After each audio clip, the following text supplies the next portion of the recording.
নমস্কার, জয় হিন্দ। একটা শর্ট ভিডিওর মাধ্যমে অ্যান্সার দেবো। একটা ভাই কমেন্ট করেছে, কোবরা কমান্ডো ভার্সেস আর কার স্যালারি বেশি। দেখো, কোবরা কমান্ডোতে যেতে গেলে তোমাকে সিআরপিএফে জয়েন্ট হতে হবে। সিআরপিএফে জয়েন্ট হওয়ার পরে তারপরে তুমি কোবরা কমান্ডোতে যেতে পারো, ঠিক আছে।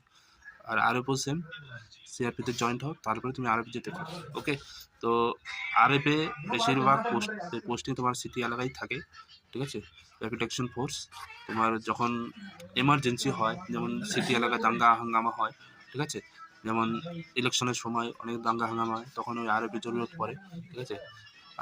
আর কোবরা কমান্ডো তোমার জঙ্গলের ডিউটির জন্যই হয় মেনলি, নকশালি এলাকায় যেখানে আতঙ্কবাদী নকশালি সেই সব এলাকাতেই কিন্তু কোবরা কমান্ডোরা থাকে, ঠিক আছে।